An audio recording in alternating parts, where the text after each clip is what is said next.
I love it. I love it. It started off with me in the garage mixing, baking, shaping, doing every little piece. And then it's evolved into me becoming an entrepreneur, learning how to run a business. And then it's evolved into finance, into HR, into all the nitty-gritty compliance of food safety, of OSHA. And now it's evolving into agriculture and farming. So if you ask me, entrepreneurship, running a business, if you're a curious person and you enjoy learning, you will never stop learning new things. And I love that. Have you decided what you're going to get? Oh yeah, definitely we're gonna get one of each. One of each. Got it. Skip.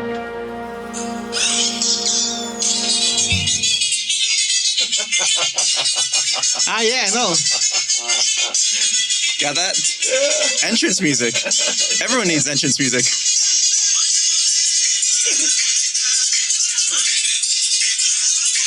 Okay, now you can introduce me. So we'll put it in the back. No, we'll you put it in the back. You don't want to do like this amateur hour on my phone. Like this, so we'll put it in the back. No? Yeah.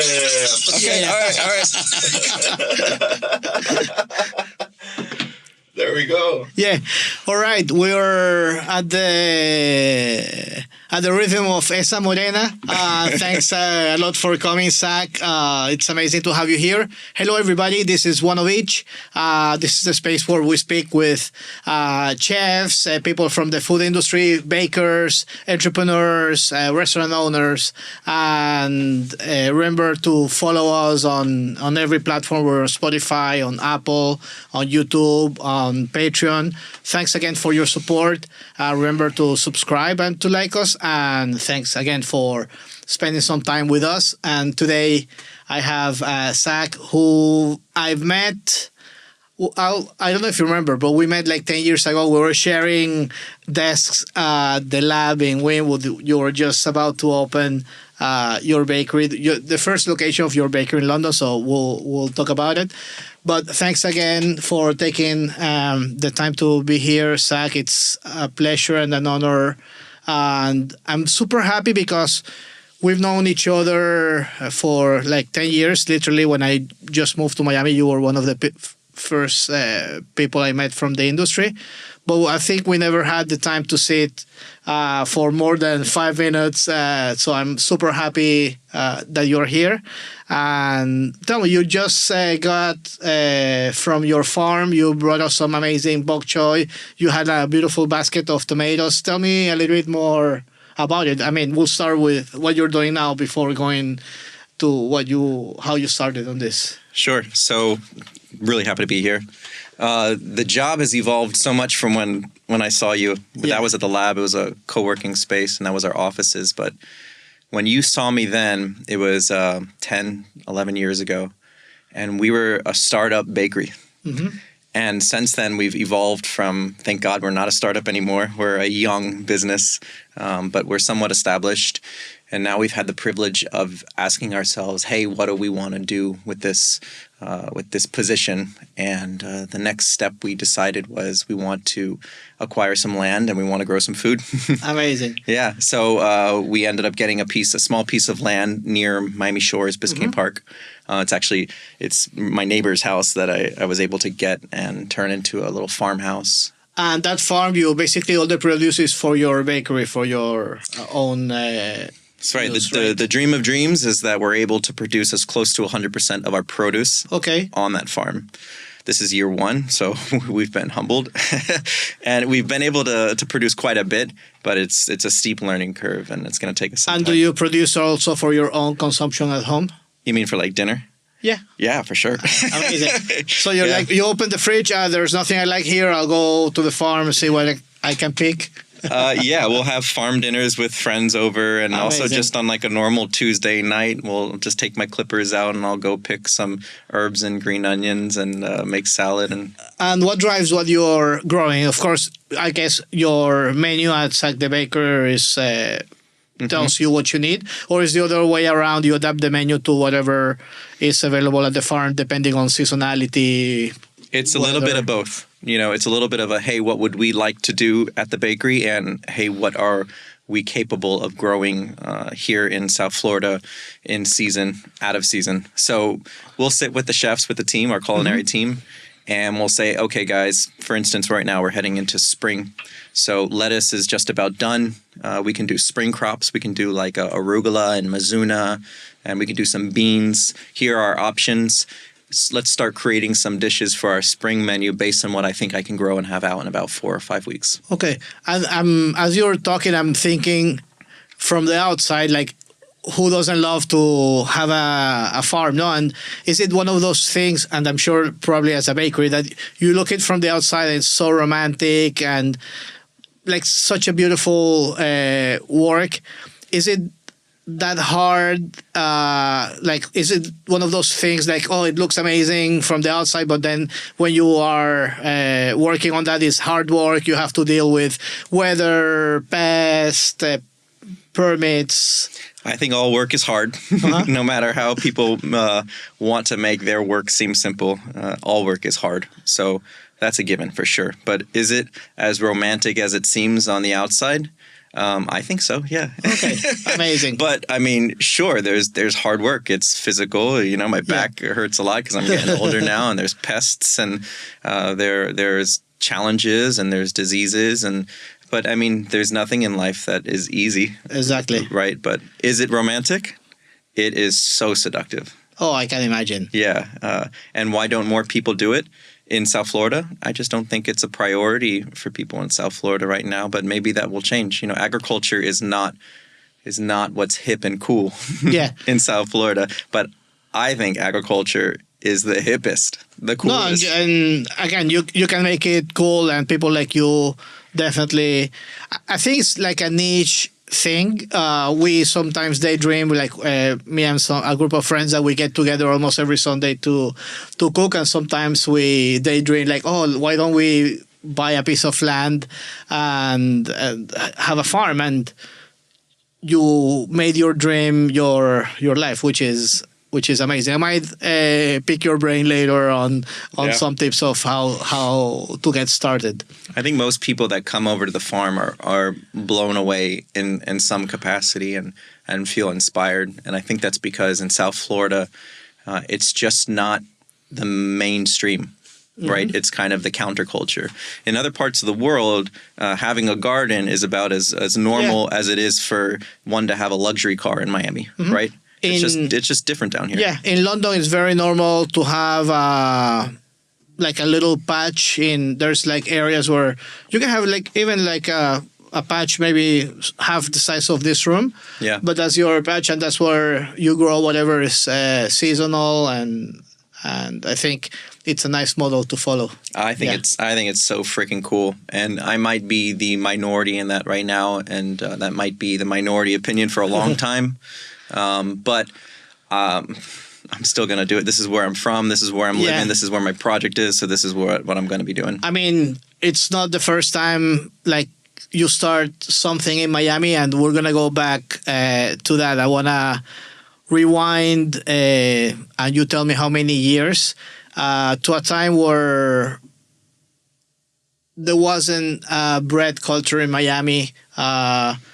I didn't live here at the time, but I'm sure it was very hard to get like a good loaf of sourdough or croissants and everything. And I'm super happy of the bakery scene in Miami now. And I think part of it is because you paved the road to so many people. Thank you. But how was that? Because now it's easy. Like if I wanted to start a bakery, there's so many resources. There's so many people I can talk to. I can see like what worked, what didn't work. But when you started, there was nothing. I mean, maybe in other areas in the U.S. there were some benchmarks, some inspirational projects, but when you started, there was not much. What triggered that love for bread? And you said, okay, I'm gonna do this for a living. Sure. So when I started, it was when I came back to Miami. I just finished about 4 or 5 years of apprenticing on learning how to be a baker. I was also learning cheese making, and I was learning wine making. But I came back to Miami, and I looked around. I had run out of money, basically, on my travels. Where were you doing? I was traveling for years everywhere. I was drifting around. Sometimes it was focused. So for a few years, it was focused on Europe, through Sweden, France, Italy, Tuscany, and then for some other time it was in the Middle East. Other times I was in India. I was drifting everywhere depending on what girl I was with or what girl just broke my heart, and also what I was interested in. And eventually it really focused on bread, wine, and cheese. Okay.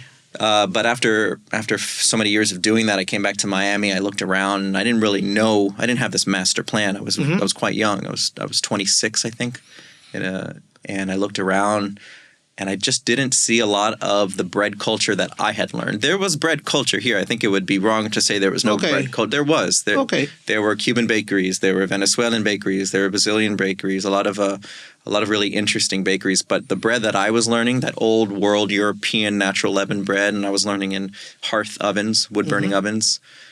No one was doing that down here. And so, as a naive and bold Aries 26-year-old, I was like, okay, I'm going to open a bakery. And I had no money, but I had all of the power and energy in the world. And I had parents who supported me and loved me and said, okay, Zak, we're behind you. Nice. And my buddy, he let me put it in his garage. He let me transform his garage into a bakery. It was a startup that cost less than $4,000 to begin. But you knew already like what type of oven to get, what you wanted to do in terms of what type of bread, like you had already figured out. It was very basic. I wanted to do natural leaven country bread. Okay. Really simple. And I knew I needed something that simulated a forno a leña, a wood burning oven. Okay. And the cheapest and easiest way to do that is just to get an old pizza oven with a stone. Okay. And then I would get from Home Depot a spray bottle, and I would spray it with water every few minutes. It wasn't practical, but if you have no money, it's a bootstrap way of starting a bakery. And you were selling your bread in farmers market at the time, right? Yeah, I went to the farmers market, and very quickly people started to wait for me at the farmers market. Nice. Supply and demand really was on my side. Being first to market is really a benefit. Do I think that we make a revolutionary bread or we're doing something revolutionary? Not at all. I think that we were the first to market, and we've been consistent, and we've been getting better every year at it, and we've had a lot of luck along the way. Yeah, but I don't think that we came in here with some kind of revolution, right? No. It was a lot of good fortune, a ton of hard work. And there were any, at the moment in other cities in the U.S., were there any like role models for you or things that you admired that you wanted to not necessarily replicate but inspired you to do what you started to do? Absolutely, yeah. When I was working on these farms, I had a book on a wood burning oven, and the gentleman's name is Alan Scott. He built ovens, and on the front cover of that book was a baker. And his name was Chad Robertson. Chad Robertson is one. He gets a lot of credit for being one of the most inspiring figures in artisan baking culture in the U.S. and globally, I would say, yeah. Also globally, sure. Yeah, I think that's fair. And for me, I was a young dude, working on these farms, and I had this book. It was even before Tartine was out. Right? Wow. I was looking up to him, and I was looking up to the Alan Scott and the wood burning oven movement. I looked up to him and high hydration, natural leaven bread. What's interesting, though, is I didn't think in Miami when I started that high hydration, high acid bread was going to succeed. I thought, okay, I'm going to take this style of bread baking, and I want to adapt it to what I think kind of modulate it to a community of people who may not have tasted this bread yet. Right? Because like a majority of like Latin communities maybe not are. I just think Miami is a late blooming city. We're not what people think we are. We've only been a major city for 40 years. Yes. We've only been incorporated for 100 and something, and when it was only a couple thousand people here. Yeah. So we're not. It's difficult to compare us to Chicago and New York and San Francisco. It's not apples to apples. Yeah. And so I wanted to make a bread that was more approachable, which in my opinion meant less acid and a little less hydration. Okay. And it's kind of a middle ground. Now we're ready for it. Exactly. No, I joke with people from different parts of the world, like especially, I mean, I spent some time in London, and London, like a historic building, is from the 1500s, and here a building from 1935 is an historic building. No, but again, we're a young city, and there's an advantage to that, which is maybe being the first in so many things, no? But and going back to Chad Robertson, you reminded me also. I had a big argument with a friend in France, telling him that the best croissant I've tried was in San Francisco, not in Paris, and he was like. It reminds me of upset. The whole wine movement of Napa Valley when they came and disrupted the whole French wine scene. I think he also similarly, and the whole West Coast baking scene has done a great job of making the U.S. basically respectable with bread culture. Yeah. I think we have some incredible bakeries here in the U.S. Absolutely. I'm always I love bakeries. Every time I travel, I look like where I'm gonna have my croissant or my breakfast or anything. And even like I was recently in Columbus, Ohio, and found an amazing bakery. I mean, of course, big cities. It's obvious, no, of course, though. It was only 15, 20 years ago where the U.S. had this reputation of having crap bread. Yeah. It wasn't that long ago. That's completely changed. Every major and medium and minor city now has something decent, if not great. Exactly. Yeah, it's really changed quickly, and you got to give Chad and all the other pioneer bakers of the U.S. a lot of credit because it's changed really quickly. Amazing. No. Going back to those early days, so you started baking at a garage, selling at farmers market. How did you scale? And what was the tipping point for you to say, okay, I gotta have my own space? Which was, I think, Wynwood, the first one, no? Yeah, no. Well, actually, there was a few kind of inflection points where we had to decide. When I say we, it was really just me back then, and I didn't even have employees. I had volunteer woofers that lived with me in exchange for room and board. They worked with me. It was really grassroots. But there was a few moments at the farmers market when I was. It took off very quickly, and there was lines waiting for me at the farmers market, and I could not nearly bake enough. I was baking 16 breads an hour. Wow. 16 loaves an hour. So, I'm there all morning. I'm also living in a house with other roommates, my friends, who started to hate me. I also had this great idea. I'm going to get alpine goats and I'm going to start making cheese. So I had goats in the back. I had dough everywhere. I had my volunteers, in the house with me, right? Smoking everybody else's pot, right? I really wore out my welcome. And these are dear friends of mine, but it came to a head. There was a minor intervention. I had to leave, and I had to leave quickly. Okay. And so I ended up finding a commissary kitchen in Hialeah near Red, White, and Blue, the thrift store. Uh-huh. It was Ken Lyon. He let me come in. I don't know if you know Kenny Lyon, but he was a figure in the food industry for a while, still is. And I was in his commissary just doing wholesale. Yeah. And at that point, you were able to scale a little bit compared to what you were baking at the garage? Yeah, I was maybe able to double, but I was still it was farmers markets and wholesale. I had some really nice restaurants like Michelle Bernstein. She picked me up on her shoulders, and I rode on her coattails for a while, baking for her wonderful restaurant in Mimo. It's not there anymore. It's called Mishi's, and a lot of other great chefs and markets. And then it happened again about a year and a half. I just outgrew that commercial space.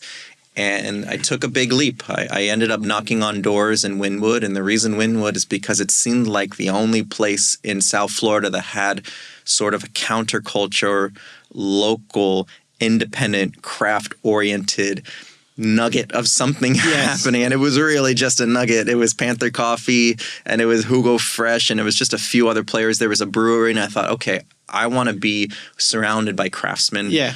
I want to be a part of what could be a renaissance of craftsmanship in South Florida. And so I knocked on doors. I found a really good developer, the Goldman Properties, who basically helped me to get into a retail location, 2,000 square feet. And I have to give them a lot of credit. They were forward-thinking as opposed to a lot of developers who are really just, it's just a business. They were trying to build community. They still are trying to build community, which is a rare thing in South Florida. Yeah. it's we do a lot of curatorship of spaces like developers or food halls and everything. They come to us, and I have a hard time sometimes letting them know that it's not just putting a place for rent and having the best bidder, but you gotta curate, you gotta see who comes in, give opportunities to up and coming concepts. Of course, you need your anchors, but that mix is interesting. And I always joke that when we were at the lab, there was a shoe warehouse next to us, or now it's Zapatos pastis. por mayor. Exactly. Now it's a pastis. Like, how can you go from one extreme to the I mean, other even one? but before it was a distribution, it was manufacturing. That area has evolved, Yeah. and now it's evolved into what is basically an outdoor mall, right? Which is retail, and people like it. But I think good things take time. Absolutely. And Miami and developers, I'm talking to you guys, if any of you are listening, we have a tendency to try to get ahead of ourselves and charge the rents before we've earned the the quality, right? We're not ready for $100 a square foot in Wynwood. We haven't built, it's half empty. Exactly. Things come in, things come out. We have a saturation of taco shops, right?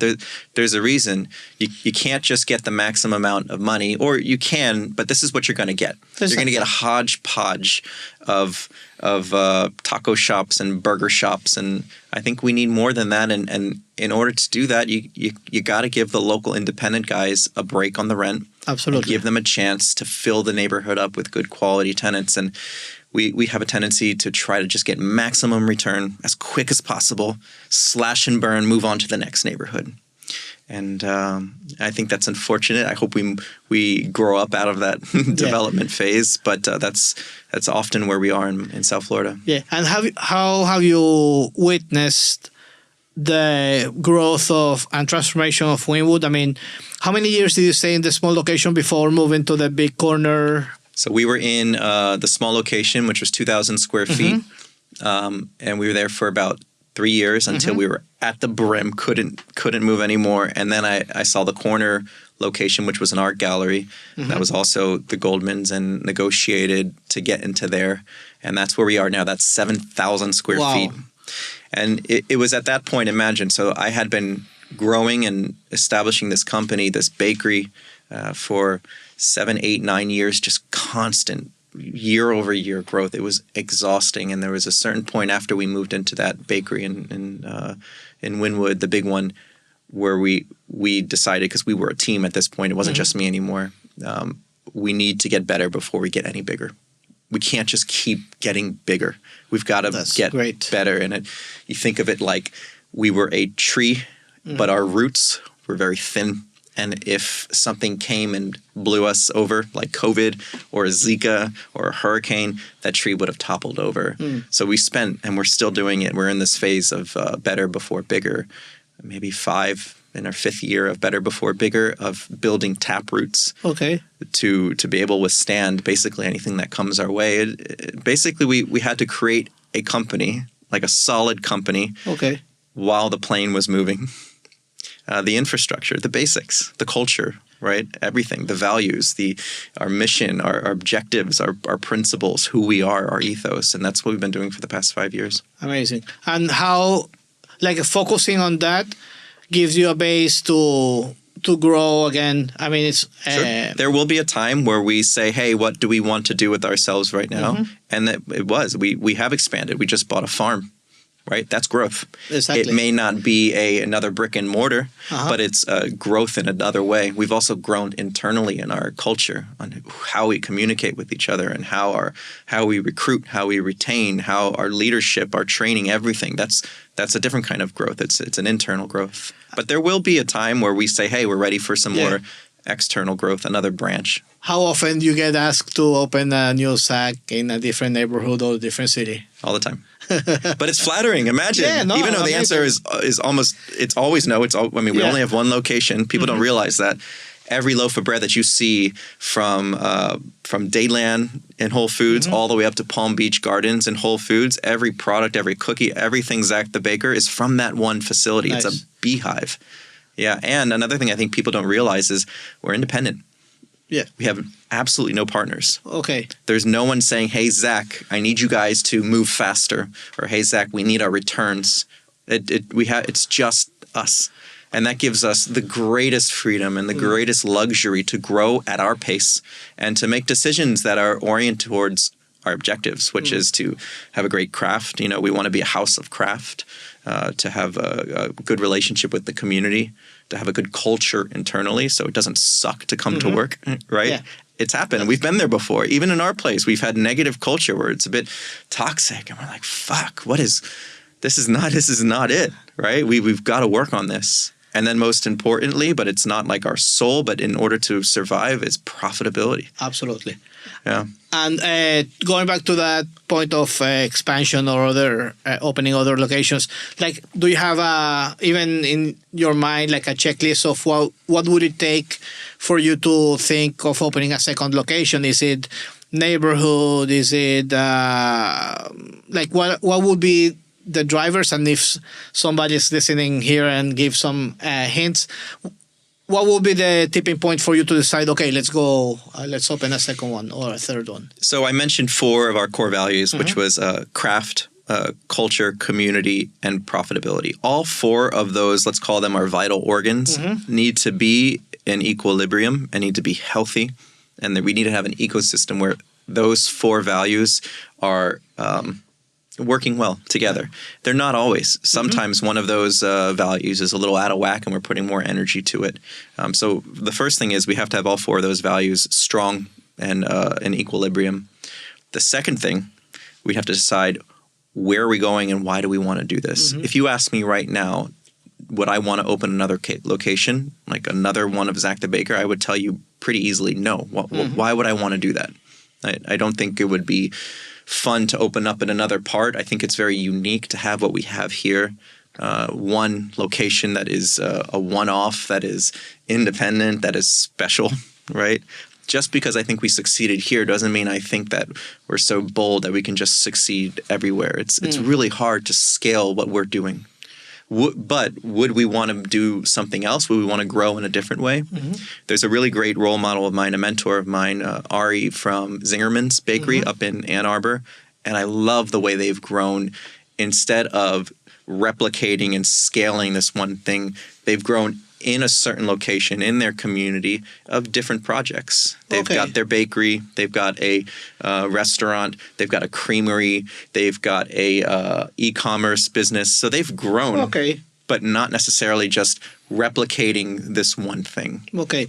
And talking about growth, your bread is available at, I don't know how many Whole Foods now? It's about 20 Whole 20 Foods. In South Florida? South Florida.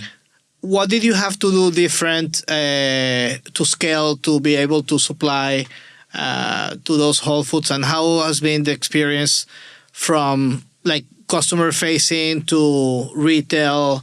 How do you maintain those values through that experience from the consumer that's grabbing a loaf from a Whole Food versus the person who's going to the bakery in Wynwood?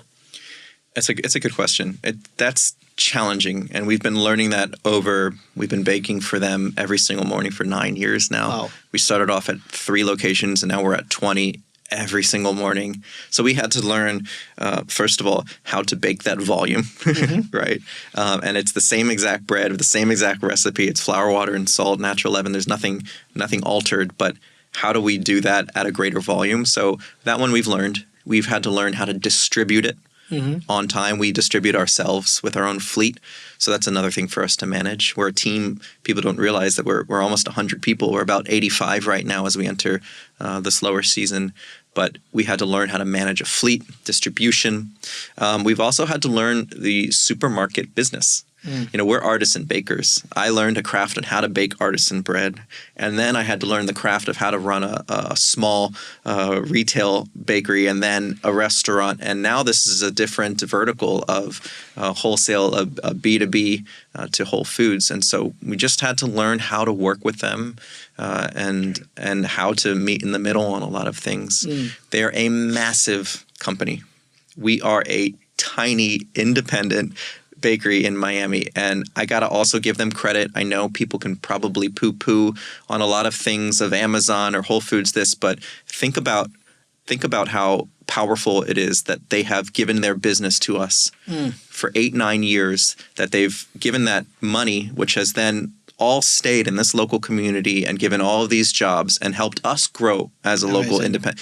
It's tremendous. Yeah. And I'm forever grateful for Whole Foods for giving us that chance. And one last thing, it's given us the opportunity to get bigger without having to expand to multiple locations. They've given us that girth, right? That size. And it's I'm so grateful for that. I love going into just one shop. And from a personal perspective, because, I mean, baking is so personal, so romantic, like managing the dough, being in front of the oven. And now I'm sure you spend a lot of time looking at P&Ls, doing HR, working on the logistics of your trucks to deliver to Whole Foods or other B2B accounts. Like, do you, like, are you still, like, actually mixing dough, baking, or you've become more like an entrepreneur, a business owner that has to deal with so many moving parts? Now you have the farm, which I think it's great. Like, how's that transformation from a personal perspective? I love it. It started off with me in the garage mixing, baking, shaping, doing every little piece. And then it's evolved into me becoming an entrepreneur, learning how to run a business.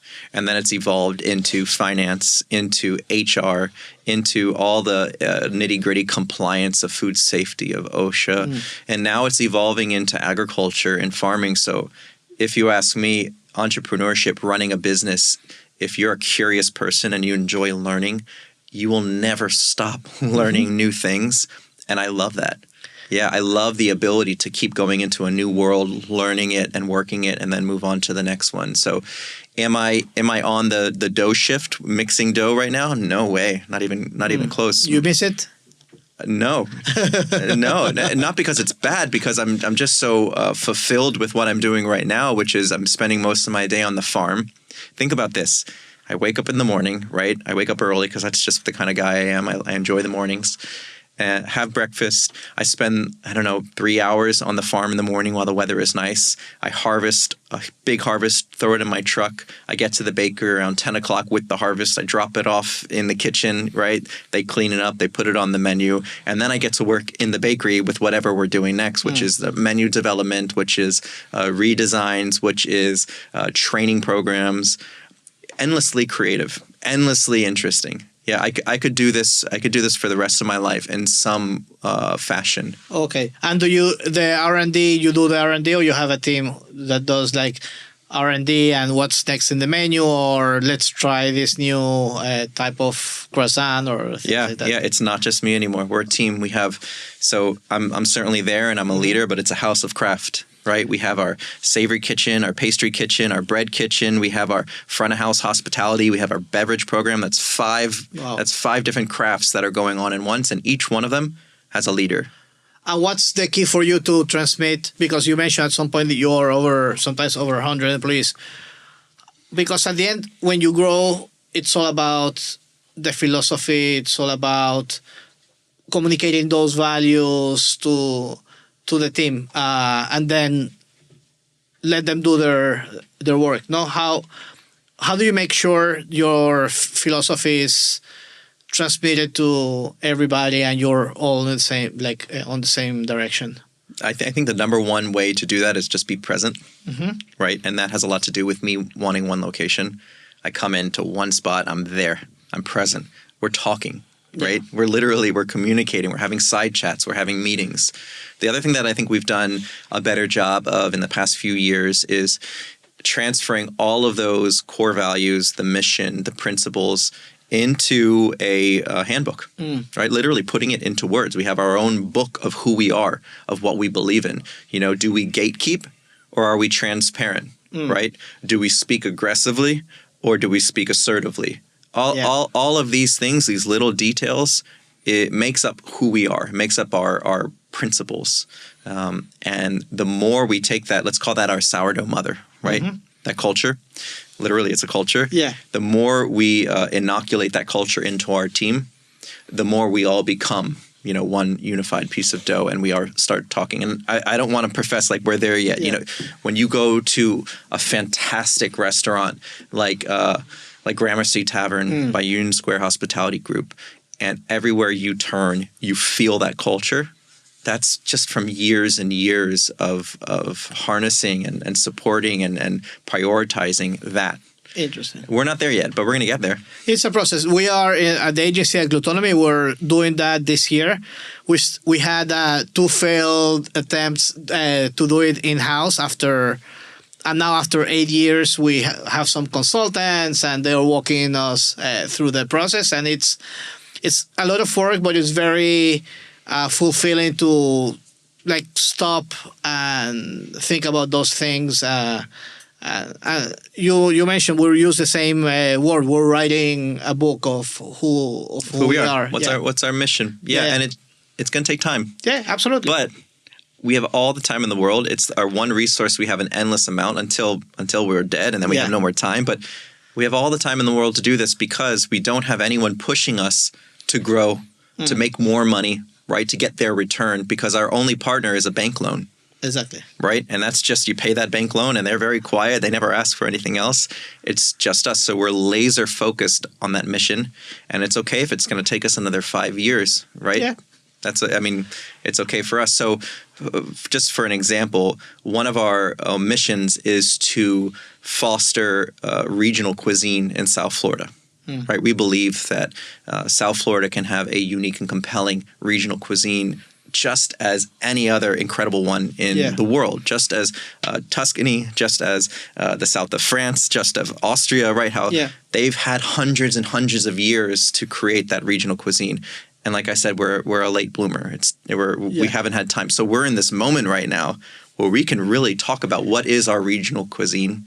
What is it that we're growing? Who are the people that are here? What are the traditions that they're bringing to us?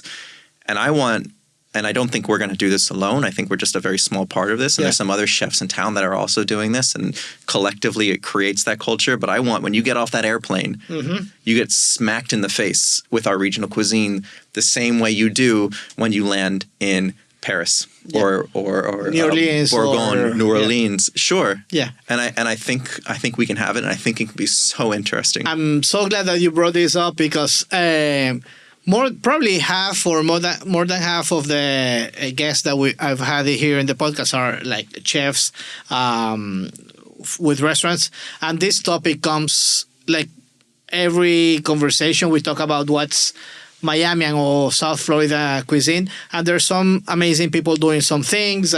Mike Beltran. You have, of course, Norman. And some other chefs that have either moved to Miami from other countries in South America or New York and are discovering what's local, what's available. And I think I agree with you, we are in that process of first understanding what's around us and who we are, and then building that Miamian or South Floridian cuisine. Is it has to do with seasonality, with incorporating some tropical fruits, some seafood. I mean, it's a big conversation that I always have with chefs. But no, you're right. You're right though, man. I don't think people realize what a special moment in Miami it is right now in South Florida. If you consider that we've been a major city for about 45 years, then we are writing who we are right now. It's happening. If you are a young chef and you're excited about being a part, pioneering, the story of who we are as regional cuisine, as chefs, then this is the moment. It is. We get. To be fair, Norman Van Aken and Chef Michael Schwartz and Michelle Bernstein were there. We're standing on their shoulders, and they're standing on a few people's shoulders. But it's happening right now because Miami has a lot of spotlight. and a lot of attention, and there's a lot of capital in Miami. So the question is, what are we going to do with that capital? Exactly. Are we going to do smoke and mirrors, right? Or are we going to do something that's going to create more of our regional cuisine and culture? And I think it's probably going to be a little bit of both. Yeah, no, absolutely. But it's an incredible moment for Miami right now. Yeah. We had a panel, we had Lengua Conference last week, and we had a panel with Michelle, Jose Mendin, which is another like OG, like from the local scene, and Aaron Brooks, even though he's Australian, he's been around for many years. I don't think it matters if you're born in New York, if you're here and you're committed to using the food that we grow here. Exactly. I think that's it. Yeah, and we wanted to have their perspective, of they've been in the food scene for like, I don't know, well, Michelle maybe a little bit more, but let's say 15 years, and how they're looking into the future knowing where we've been in the last year. So I think it's very exciting time to be in the industry. Yes. Pioneer moment. And talk, I want to go back to Wynwood and the growth of the neighborhood and how Miami is growing. And people say that, I don't know, like Little Haiti might be the next Wynwood. And then you have the design district becoming this super like posh neighborhood, and downtown, like it's always like, oh, it's coming, but it's not yet. In the specifically talking about Wynwood, you've witnessed the growth, and like who used to go to Zak the Baker 10 years ago versus who's going today.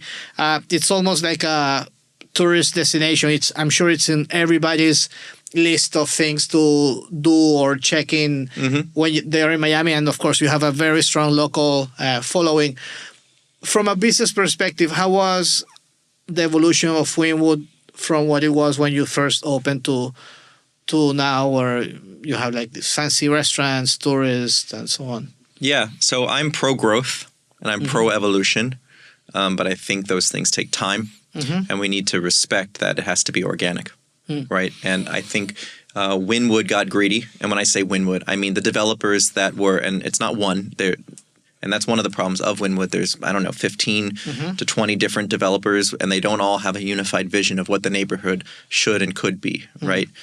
So there are some developers in Wynwood that really want to build community and that really want to create a long-term plan for something that is cohesive.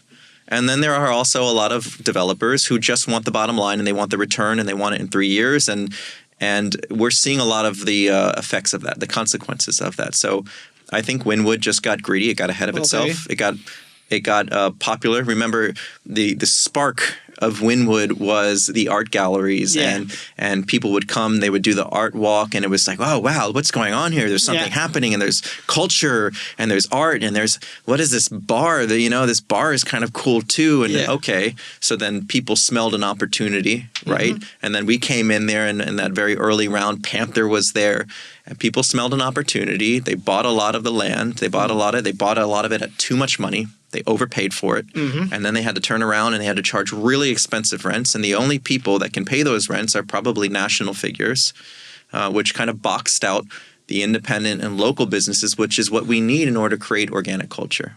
So they just got ahead of themselves, which is kind of classic Miami, right? Trying to get a return a little quicker. But if we really believe in creating a neighborhood, then I think it's going to take time.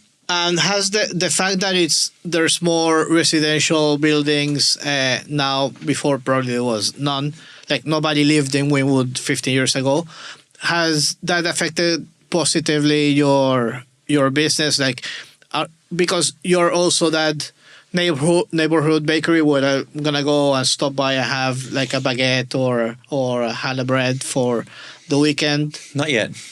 No, not yet. I think Wynwood has been humbled this past few years. They really thought that they were going to get like the big commercial office buildings and the big tenants like Apple and Netflix come in, and they thought it was just going to keep go. But it hasn't, and we're missing some basic things. Like we have no landscape.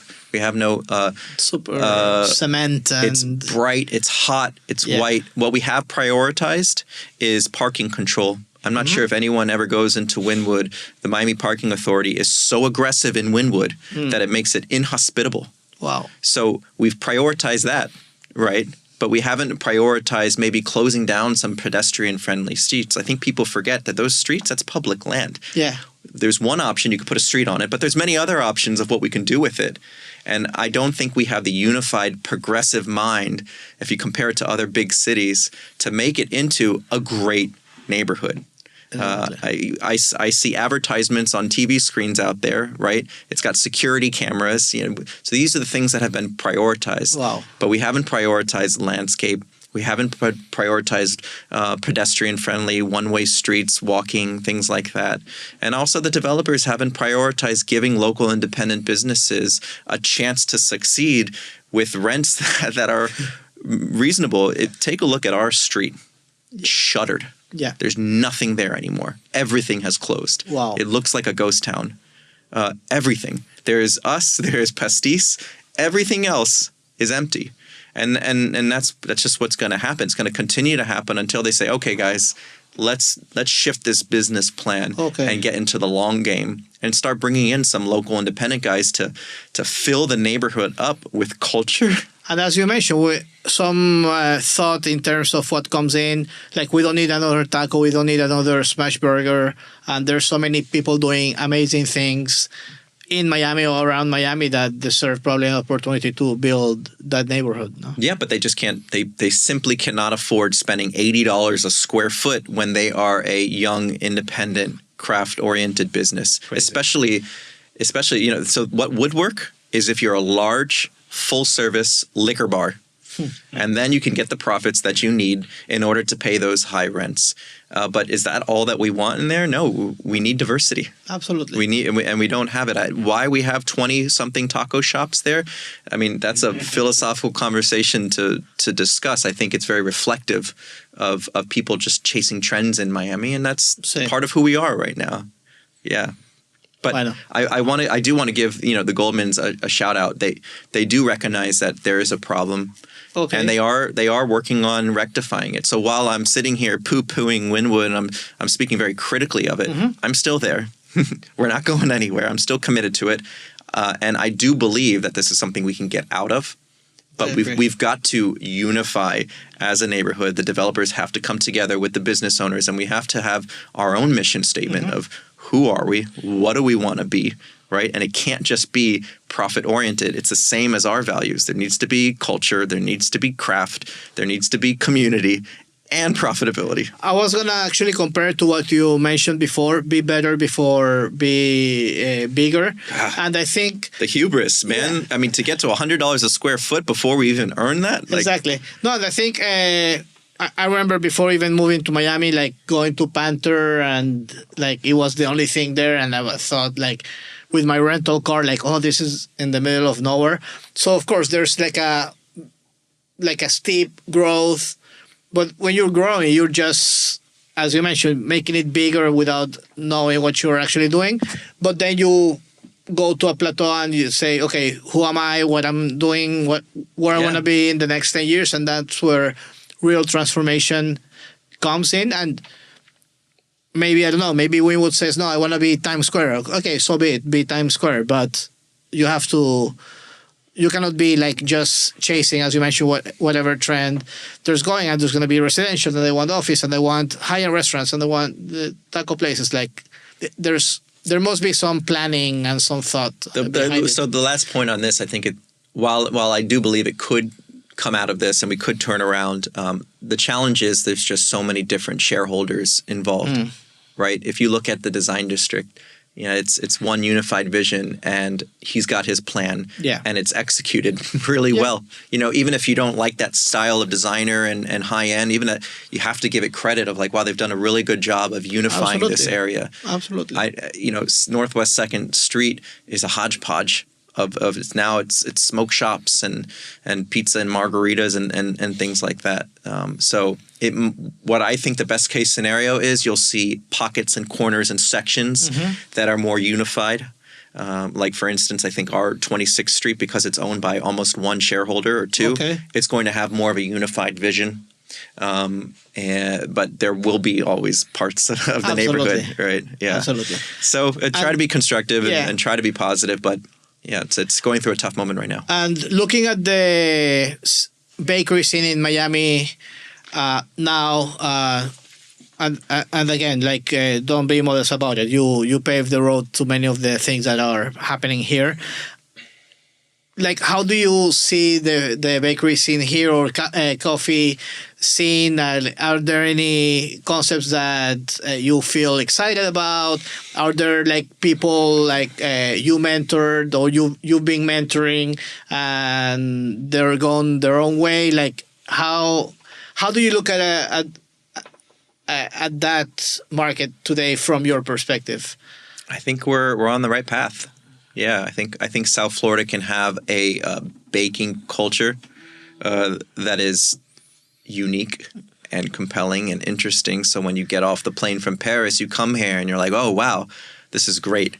We may be using French techniques and Italian and German and Scandinavian techniques, but I think there are new bakeries coming up that are bringing together maybe where they're coming from, let's say like Venezuelan, Colombian, Brazilian, and combining it with these modern techniques and creating new concepts. And I think it's great. I think it's new and very young, and I don't want us to get ahead of ourselves. But compared to when I started, in 2011, 2012, I think we've come a long way in a short period of time. And it's so great for me to see alumni of our bakery, come through. They do their time. They do 1, 2, 3. Sometimes Manuel from Caracas was at our bakery for 3 years. Oh. Right? He was such a pleasure to work with, and then to see him go on with his son and to create their own thing. I'm the most proud in the world. I mean, that's how I started. I went and I learned from craftsmen. And I did my time. Mm-hmm. I earned it. I owned it. Yeah. And then I went out and I did my own thing. Now I don't think it's smart to just replicate exactly what you learned at a place. You want to take those techniques and all that wisdom, and then you want to create your own thing with it. Absolutely, and no shortcuts. Just shortcuts. Do the time. I think we're in this culture, this strange culture right now of trying to hack everything, which in my mind is like a shortcut. Yeah. Like why would you want to skip the process because it's hard? No, I don't think you can hack your way into success like this, and I don't think that we should be trying to. I think we're going to miss the beauty of the process. Yeah, for a long time, processed foods has this bad rap, but if the process is beautiful, right, we can co-opt that word and we can make processed foods incredible. It's just a matter of what kind of process we're talking about. Yeah. And what's next to you? I mean, you're into the farm today, and with a growing business, what keeps you going? And like, do you set like short-term goals and go after them? Yeah. So next for me is what we're doing right now, which is the farm. I would really like the economics of the farm to start to be successful. We're in year 1. It's a learning curve. Mm-hmm. I would really like our menus to be more in sync with our growing, right? Sometimes I have, like 200 pounds of lettuce that I need to harvest, but the team is not ready for them. Right? So it's really about, and this is my craft of learning how to sync up our menus with what I'm growing and what I'm seeding. Okay. This is the next big thing for us. When you go to the bakery, I really want you to feel the agriculture, the farmhouse. I want you to feel the tropical fruit season. Like right now, it's blueberries in Orlando. After that, it's mamey. We're getting into mangoes. After that, we've got avocado. I want us to celebrate mangoes, celebrate avocados the way they celebrate chestnuts in France. You know what I mean? There's a fucking festival down the street for the chestnuts, right? Like, I think it's just as exciting here. Yeah. And do you think one of the topics that I'm most like into is like decentralization of production systems, and I am sure like what you're doing being replicated in the right way, it's a great solution to eating better, more local, more seasonal produce. But I think it takes effort, it takes coordination, it takes investment. Absolutely. Yeah. Do you feel like if Miami or deserves like a patch like the one you have, I don't know, every 10 blocks, like the neighbors getting together and having their own farm to satisfy their needs? You know, I don't have a dream of what I want Miami to do. Mm-hmm. What I do know is I'm doing all of these things, the farmhouse, the mango trade that we do in June, the poetry trade where we trade people's poems on what Miami food is, for people to start celebrating our regional cuisine, so that we start prioritizing restaurants and our culinary scene of our food, and not just importing culture from other established great places like New York and Paris and LA. Like, I want the conversation to be more about what we have and who we are, and to be more proud of it. And maybe we'll start to have more restaurants that are more Miami-driven food. And maybe in 100, 200, 300 years, when I'm dead and gone, Miami food will have an established feeling, you know. But it's going to take time, and I have no delusions of it happening in the next 10 or 15. This is a long-term, fun thing that I'm passionate about, that excites me. It gets me up in the morning and keeps me going. Amazing. Thanks a lot, Zak. I don't know if you have any closing remarks, anything else you want to share? No. No. No. Can we have that same tune to close the show as well? Yeah. So it's a welcome and a farewell. Man, I'd be honored.